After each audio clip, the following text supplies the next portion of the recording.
Hi, welcome to another episode of Hot Takes. Humza Yousaf has been talking about his time in office and why he left and all that sort of thing.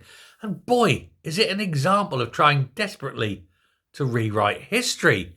You don't recognise anything he's saying as being close even to the truth. He said about the breakup of him and the Greens, it was very amicable. It was a conscious uncoupling, much like sort of Gwyneth Paltrow and Chris Martin. It was no such thing. He phoned them up. He said, right, you're out, bang, gone. And they were angry. They were raging. They were stamping their tiny feet. You remember the whole thing about how they felt very hard done by. And there'd been no mention of it. And they were bestie friends one night, and then boom, next morning he'd kicked them out. It's like the man's just he's trying to warp reality so it doesn't make him look like a complete failure. It's too late, isn't it? And then he talks about his reasons for going. Oh well, I felt the time was right. I didn't think I could continue. I thought we have to give someone else. So get some new blood in the party. New blood, John Swinney. I mean, they had to pull the stake out of his heart and raise him from his grave. He slit, to get him back in. It's hardly new blood, is it? And of course, that wasn't it. What it was his failure over everything, his failure to push gender through, his failure to meet climate targets, and then worst of all, his backing up of his chum, the Moroccan tosser, who lied and lied and lied and defrauded and then lied some more, threw his kids under the bus, and still Humza Yousaf was sitting there defending him.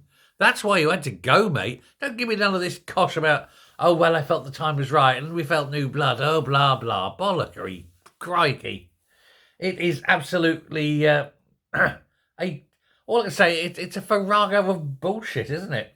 And then, of course, he's also said, quite rightly, he said, even if he'd have stayed on, he'd have probably gone after the election. Nobody could have had that election, that much of an election defeat, and reasonably expected to have stayed on. Swinney did. Swinney didn't go, did he?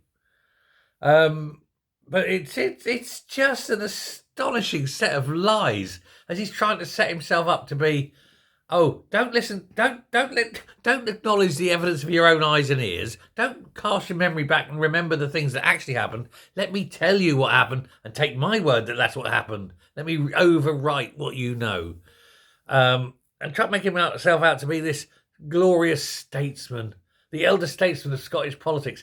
He's a liar. He's an incompetent. He's a fool and he's a dick. And he doesn't know how to do anything. He's failed at everything, but not in his mind. His whole political career has been one of failure, isn't it? He's not actually succeeded at anything. This is the thing. He doesn't have a chance, basically, because you need talent and you need intelligence.